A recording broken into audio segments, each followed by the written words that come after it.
It's an honor to moderate AC Update interactive session on New World Strategies for Architecture and Design. Now I would like to invite Mr. Dinesh Dubey, Director of Operations Turner India, to talk on the principles of construction project management. Dinesh is a project management professional with over 28 years of experience in the building and construction industry. Apart from heading the operations for the building and factory verticals of Turner across India, he is also responsible for driving innovation and new technology initiatives for Turner in India. So welcome, Mr. Dinesh Dubey. The way I am positioned in the panel also shows at what stage I walk into the project. And it is also, at least good thing is that now we are part of the project. Otherwise, this was a skill and science that was eluding most of the places. The good thing is now people have started understanding the role of project management and it has come into the forefront. It's also a function of at what stage we come into the project. And interestingly, government is the first driver. All the new projects that government has started, there is a project management concept. And it is important to really overview and look at the project. So the key challenge is when you look at it, one of the reasons why we, in spite of being we are independent from 47 and it's almost now 70 years plus, we're still yet to reach where the construction and the quality of our deliveries and we've still not reached, we're still at a very beginning of what we see there. Because there are a lot of other things that we have really not looked at it. And plus the present circumstances of pandemic has also really unfolded a lot of things. So as we look at it, the future is basically going to be, we will stop producing at the field level. We will be really assembling at the field level instead of production. That is what it is. Now those basic nuances will have a different kind of a challenge that you see. The first challenge, the biggest challenge that we face is aligning all the stakeholders who on the project to come to a single objective, aligning with the vision of the project, aligning with the final user of the project. So that's, I think, the biggest thing that we really start looking at. Second most important thing that we generally start looking at is risk assessment. And in today's circumstances, you will all understand risk assessment is one of the important parts. It's important to assess the risk continuously throughout the span of project so that you can identify, control, or transfer or share it with those things. So that's the other important thing. Third key important thing is competencies. I think competency is something which is very, very important, and surprisingly, we will have such a huge amount of working population available, but then always will be the challenge, do they have skill to develop those things? Interestingly, we will adopt to technology much faster than most of the people because our skills will not be able to reach. It is the technology that will bridge that gap much faster than the people getting onto the skills. So that is something there. When I say skill are two parts to it. One is a technical skill, which I think we are still better than what we have. The biggest thing is the leadership skill, putting in a project, taking everybody together, balancing out the expectations, managing different personalities, manage people, manage teams. This is going to be the real far bigger skill than really getting to the technical part of those things. And then comes the continuous monitoring part of it. Continuous monitoring is going to be a key driver. So that's where the technology will work in, how you continuously check what you're doing, how you're continuously evolving over the phase of process. Change management, because India, surprisingly, the business conditions are very dynamic in nature, be it the way markets behave, be it statutory bylaws behave. So it's that managing those changes. And of course, bringing a predictability. So honestly speaking, we need to really bring a predictability into our development processes. Again, this is where technology can have a play, assessing all the stakeholders. Now, when we walk into the project, one of the first things we look at is the completeness of the information, whether every information that is needed, because you walk in a stage and you realize 80% information is not, and you are about to start a construction. So I think that's an important thing. Second key factor we look at is a buildability and a biddability. Can you really build this building the way, or build a project, whether everything is there?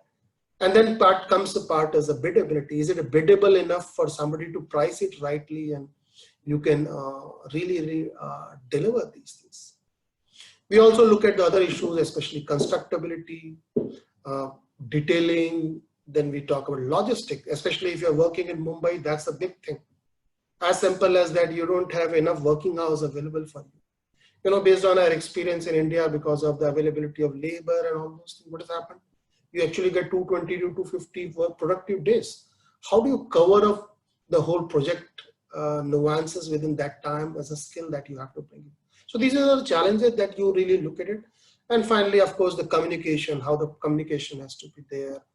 Do you use, so there are different technological tools that are available, be it document tools, data collection tools, because this is what all defines the projects that we really come across. And of course, finally, resources, resources, when I say resources in terms of both men, material, and of course, in terms of cash flows. I still remember, the day cash flow problem is solved, the project is over actually.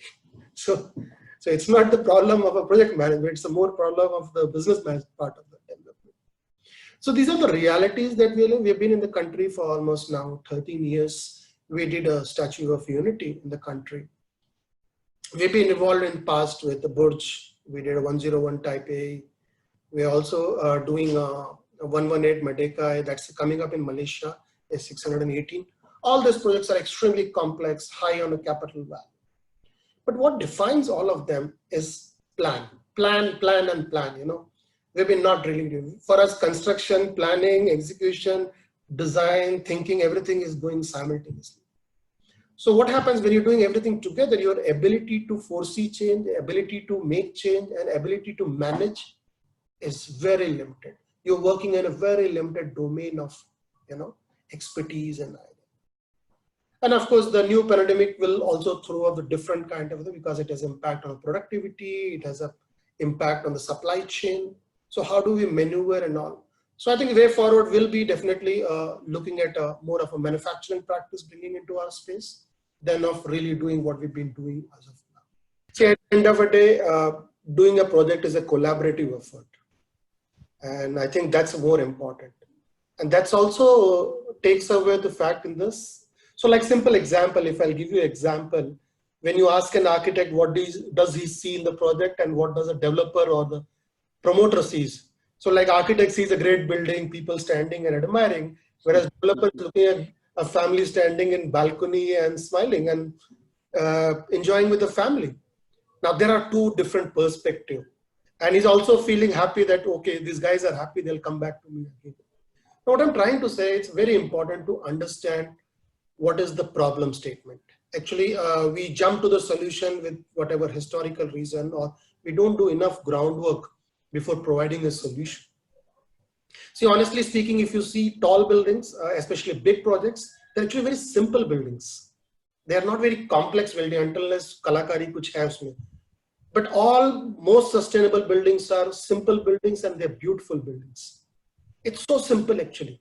Now what I'm trying to say is understanding what is the client's need is the first thing. And as I think all the panelists have mentioned, going through the rigor of trying to understand the lifestyle. The journey between house and a home is a huge journey, because that punchline is there, har kona kuch kehta hai. This is actually the reality of a home. As an architect, if I'm able to really understand that and really reproduce it, it's not easy. That's the key skill, and that comes with understanding people.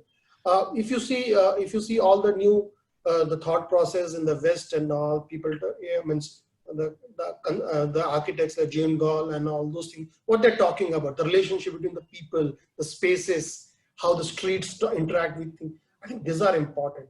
And that's also important when you design a house, how you create a public spaces, how you create a hierarchy of spaces, how one space interacts with you seamlessly with other spaces. These are the very important, but these things are not a function of a design. It's understanding the user, understanding the human psychology, understanding how the people will evolve over a period. Now, like simple thing, we are in a situation of pandemic where, so we used to always design housing as a separate thing, hospital is separate thing, and a workplace is different. Surprisingly, they will all now converge. You'll start designing houses which has isolation within the bedrooms, apartment which have multiple doors so that you can isolate the houses. You will start, so primary care, healthcare will move to houses. It will not going to be in the public places. It will be in the apartments actually. Offices, we spoke about it, working from home is going to be reality. So you will start looking at a furniture system. So basically you might design it as an office, but a bed tucked inside. So, it's very common in New York and Singapore, those small houses, home or Sohos, 6-meter ceilings, and you design those rakes. So what I'm trying to come to the point is that we need to understand the need of an architect, number one. Number two, expectation. When I say expectation of schedule, expectation of price, please root it in reality. Don't give okay, tomorrow I will do it. It will not happen. It will not happen. So let's be true. So frankly speaking, we are also into consulting business. Honestly speaking, if we can't service the client, we just don't take the project. There's no point in taking an opportunity just for sake of it. If we can't service him, when I say service, servicing to the level, I'm not just giving a lip service. And honestly speaking, this business gives you business from the word of mouth communication. If you do great work, there'll be people who will come back to you again and again. That's the important thing. You need to understand local bylaws. You need to understand materials, surprisingly. So I still remember some time back I had visited, I think maybe a year back, I was in Norman Foster's office. So if you see the design office is half the size of building material. Building material part is far bigger because the technology is moving so adversely, so fast. We need to keep abreast with what is in the material. Technology is something, because honestly speaking, as we speak, because we do a lot of this kind of work world over, the construction, what we are doing is going to become defunct in next 7 to 8 years. Singapore, it's all now volumetric construction. That's the importance. West, you see, pre-modular, the companies like Kateras and all, the shared economy, they're going to change the whole scenario of this thing. And this scenarios will also change the need, how we live. Honestly speaking, we will start going back to some basics, efficiency. The shared economy is going to have a profound effect on the design itself that we are living in. So that's the other important. And of course, the new thing that is there going to be adaptive reuse and sustainability, they will all come into the picture. So more and more people understand these things, more you bring onto the table. And last and the foremost, your ability to sell. At least I know all the top architects, they are amazing salesmen, and selling an idea without having anything is, I think, the greatest thing that you can have. Believe me, I've seen people who just walk in a room, within 5 minutes, they've just taken a project and gone. It's just because their ability to strike the right chord, understanding personality, able to connect at the personal level. When I say personal level, it doesn't mean that you know what he's doing. It means on a psychological level, you can sell an idea, So many times you see in life, the moment you see that guy, say, no, that's the guy. I think that's also important. And seeing what is likely to unfold in future. I think these are the couple of things that we really look at. You should be great at selling your idea, and like in a management parlance, there's a term called elevator speech. So you get that 10 seconds when you walk with him from top to bottom. If you're not able to sell your idea within those things, that's something. I think that's our take. Thank you so much for sharing a perspective from a project management professional's point of view.